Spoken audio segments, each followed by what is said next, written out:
As always, it is a frenzied atmosphere inside Arrowhead Stadium in Kansas City. Today, it's a matchup in the AFC West between the Oakland Raiders and the Kansas City Chiefs.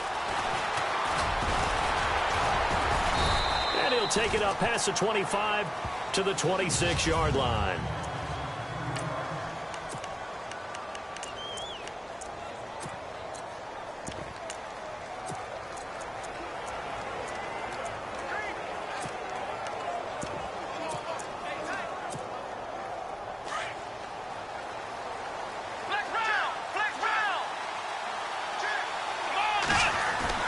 On 1st and 10, Robertson. And the Chiefs are going to get him. And, Charles, despite this list of key inactives that we see here, they've obviously still been pretty successful. Give everyone credit for this one because, to me, when that happens, key guys are out, the next man steps up and plays well. But that starts with the organization itself, all the way through. No excuses for guys being out. Finding guys who are capable backups who can step up and play when they need them. And we've seen the results of that. This team knows how to work through things. And I don't think this is the script they had in mind for their opening drive. This is 3rd and long. Back to throw. Robertson. He's got his man on the crossing route. They convert on 3rd with a gain of 22. And there they went crossing route against the zone defense. What do you think of that?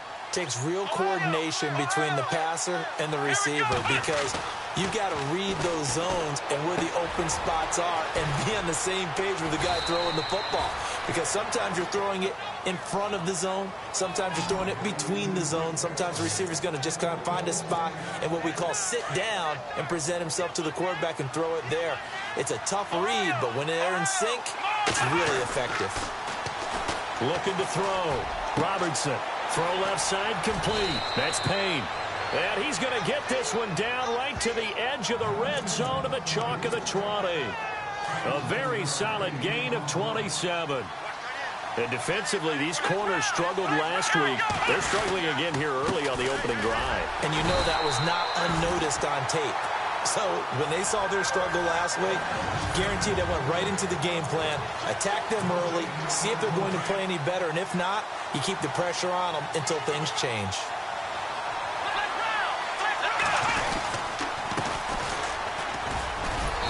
And he's going to fight his way forward here for a modest gain. Give him 5 on the carry there, and it'll set up a 3rd down. It's really simple to say that they know their identity, that they are a passing team. But one of the reasons that they're so successful, they know how to mix in the run and make sure that... Blitz coming, and down he goes. Well, that play was the very definition of fast, quick, and in a hurry. Suddenly, he was there. Yeah, blink of an eye. That happened fast and a big sack. On 4th down, Robertson. Oh, the pressure too great, and he goes down once more. The Raiders try it on 4th down, but to no avail. And this crowd into it early. Their guys stand tall on the opening drive of the football game. Well, trying to be bold on the opening drive of the game, but that effort, it proves futile. How many times have we talked with coaches where they've talked about taking the emotion out of their decision-making? I think that opening drive, if he didn't have it in his head to go for it before, I think that keyed into it. They were doing so well, and he decided to really establish something there. They didn't get it. Now they've got to make sure that they don't lose their focus. Oh, man, that was close. The opportunity to change momentum, big play, right in his hands, unable to come down with it. A sigh of relief, no doubt, on offense if that fell harmlessly to the ground.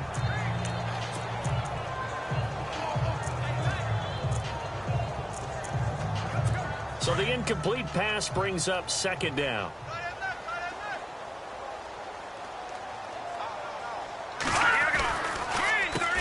Now the first carry for Dalvin Cook. And that didn't fool anybody. He's going to be dropped in the backfield. So he loses 3 yards there. Now 3rd down.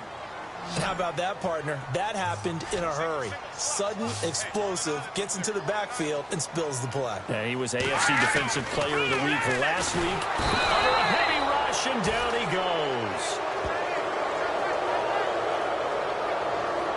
They said there was a lot of discussion in their defensive team meeting room after last week's performance. They had 7 sacks.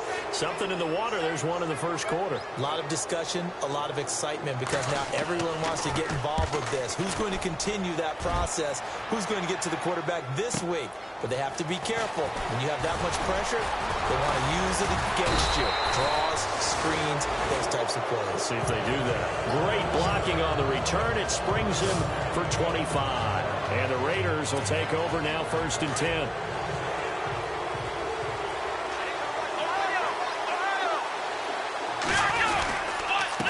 And he'll give it here to his running back.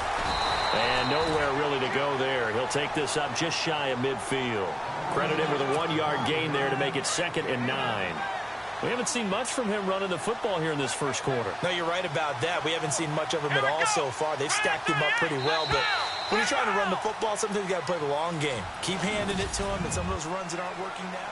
So what will they do? On the ground, through the air, let's see. 2nd and 9. Going to give this time to the tailback. And able to push his way forward here for a good little gain.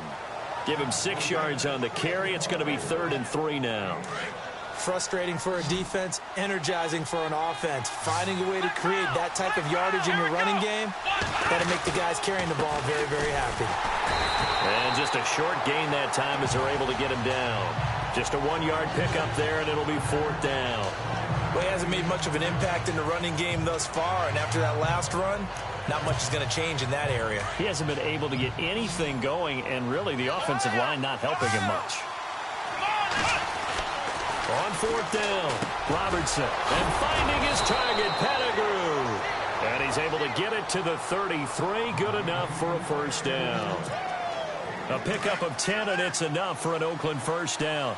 That's what we're used to seeing from him right there. Plays like that, why he's number 4 in the league in terms of receiving yardage. Able to make adjustments all along the way. Doesn't matter where he lines up, where he releases from. Working his way into the secondary, figures out defenses and finds weak spots in order to get open. So the offense has it 1st and 10.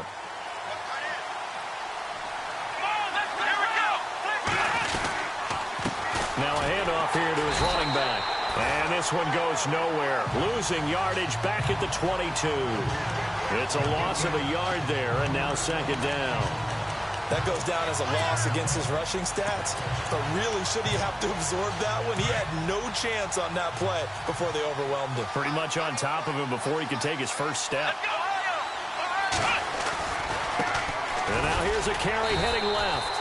And a short gain here down to the 22.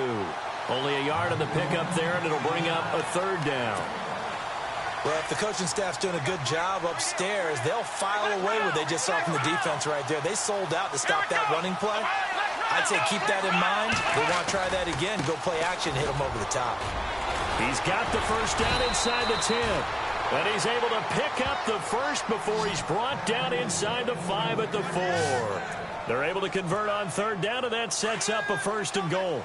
So that's what that elbow in my ribs was all about. You thought they were going to throw the ball as well. Absolutely. I think everybody thought they were throwing the football. Caught him off guard. Yeah. And the Raiders are in for 6. Touchdown. A great play there with his 16th touchdown of the year. And the Raiders are able to cash in for 6. I know we don't talk about it enough, but the intelligence level of the guys up front blocking, the offensive linemen, maybe the smartest guys in football overall. Add in a little bit of athleticism and a whole lot of toughness, you've got a lot to deal with, don't you? That's why the guys in the backfield get them really nice Christmas gifts, right? If they're smart, they do. This will be taken to the back of the end zone. And from back there, a wise move. He'll just sit on this one, and it'll come out to the 25. Now the Chiefs offense, they get ready to head on the field. And the last drive, their first drive, 3 and out. What changes here, if anything? I think it's making sure the guys that you trust the most with the ball, the biggest playmakers you have, that they touch it on this possession to try and get things moving. So get it to the horses. Without a doubt. They're the ones that typically... And down he goes. Brought down a Raiders sack. Daniil Hunter in there to get him for a loss of 5. Sometimes I watch games and wonder why they use play fakes on certain passing situations because it's not going to fool anyone. I don't know if that was the case here, but the end result was the same. No one fooled. The quarterback was hit. He'll get about 3 as he's taken down at the 23. 2 minutes remain here in the first half. We're back to Arrowhead after this. A reminder that coming up in 2 minutes, we'll check in with Larry Ridley in Orlando with highlights and analysis of this first half of play. And I'm going to check in with a heater. I'm going to be right there with you, partner. And he'll take this one up close to the 25-yard line. Just a 2-yard pickup, and that should necessitate a call for the punt team here on 4th down.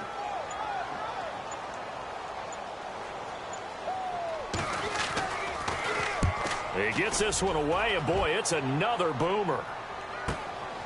It's taken to the 26. Good blocking there, and nearly sprung him. As it is, it'll go as a 19-yard return. And possession will switch hands, 1st and 10.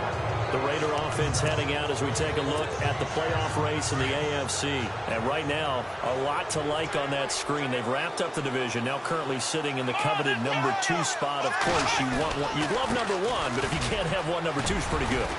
I agree with you totally, and here's the other part, too. The really good teams, the really confident teams, they're not as worried about being number 1. 2 is fine because they feel like they can go on the road and win against number 1 if they absolutely have to. The big thing, though, is clinching one of those early buys and able to sit and to get a little rest as the playoffs begin. Back to throw. Robertson going right side here, and that's complete. And all the way in. Touchdown, Oakland. A big play there. His 17th touchdown now on the season. And the Raiders add 6 to their lead. And that'll give them a 2-score lead here, but I'm looking ahead. They just want to hold it for the final moments here of the second quarter. They don't want to give up anything on the other side. No, not at all, because if they don't, it almost had the feel of an imposing their will score. And right now, they want to make sure they keep that and carry it into the second half. And he nearly broke that for more, but as it is, they'll start this drive at about the 37-yard line. So the Chiefs offense heads out. There's a look at the playoff picture in the AFC. And I tell you, 4 weeks still to go, and everything is wide open, and it's fun. And I know we always talk about, well, if the playoffs were to begin today, and then we kind of go, okay, but they're not. Let's see how it plays out. Wouldn't it be fun to play with this playoff lineup right now? Because to me, just about anyone can win this whole thing out of this grouping we currently have. And by the time we get there, it may look entirely different. Back to throw now on 2nd and 10. Firing quickly here, and that's complete. And prior to this 3rd and 2 play, we're going to get a timeout call, as the clock will stop with just under 30 seconds to go in the first half. They're going to look to throw. And some space here.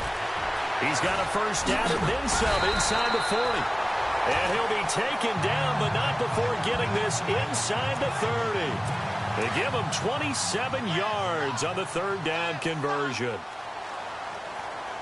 Here we go now. Blue 90. They'll throw now on the final play. And he's got it. Got his man on the end route. Complete. And down inside the 15 he goes. Well, we're going to let you off a little easy there, LR. Halftime interrupted, and we are ready to get to this 3rd quarter. So both teams have their marching orders, and we'll get going again here in quarter number 3. This will be taken to the back of the end zone. And no thought to bring this one out. He'll just go down to a knee, and he'll take over at the 25. Here comes the Chiefs offensive unit as they'll have it to begin quarter number 3. They come out here with a 0 on the scoreboard. What was said in that locker room? That's what I want to know. I would love to have been in there because we often have the feeling that there's a lot of shouting, screaming, people upset. But typically, halftime locker rooms are a lot more clinical than that. And in this case, are they upset that the plays weren't working because of execution, or did they think they were just bad plays to call? Yeah. We'll find out pretty quickly here if they feel like they had something going, but they just need to do it a little bit better or not. We'll find out. Starting the 3rd quarter with Cook. And he'll fight forward to about the 27-yard line. 2 yards on the pickup there. It'll be 2nd and 8. I'd say they've got to find a way to get him going. He's such a big part of their offense. I wonder if they might throw it a little and come back to the run. Anything, because you're right. He's pretty much been completely neutralized. Quick hitter here. It's complete. And they'll get it up just short of the 45 at the 44. It'll be a pickup of 16 and a Chiefs first down. And when you're playing a quarterback with some experience and some moxie, you enter the danger zone when you decide to blitz him, because if he's able to diagnose as he did on that play, he can hurt you downfield. He reads defenses so well, doesn't he? He really does, and the best part about that play for him, I don't think that was his primary target. I don't think so either. I think he had the read, figured out where the blitz was coming from, and went to a secondary target for a really nice game. Over the middle, and it's incomplete. The positioning here is key. As a defensive back, you're taught 99% of the time, make a play on the football. But in this case, making a play on the man was all the difference. That's what forced the incompletion. And 2nd and 10, he'll look to throw again. And the Raiders have got him. Partner, I know the ball security is preached like crazy, but every now and then you've got to know when to get rid of the football and save a little bit of yardage if you're a quarterback. Because now if you're the offensive coordinator, what does it do if it was 3rd and 10 versus 3rd and much longer as it is? Nowhere to go. Here he lost the football. And the Raiders have recovered. He let one slip away last week as well, so now 2 fumbles lost in as many weeks. Well, we were out of practice, and we watched him work. And what did his quarterback coach talk about all week? Being a 2-hand monster. And we looked at each other. 2-hand. Oh, I get it. 2-hand mop. And that's going to be caught for a Raider touchdown. Still plenty of time left in the game, but now starting to pull away a little bit. Get some breathing room with that one. And I don't want people to think that NFL locker rooms are cookie cutter, that everyone's saying the exact same thing in every situation. But I do know that all 32 teams have an emphasis on starting fast. Game, second half, no matter what. Whether it's first 5 minutes, first 3, whatever. This was a big score to start the second half. This will be taken to the back of the end zone. And no thought to bring this one out. He'll just go down to a knee, and they'll take over at the 25. So the Chiefs offense heads out. There's a look at the playoff picture in the AFC.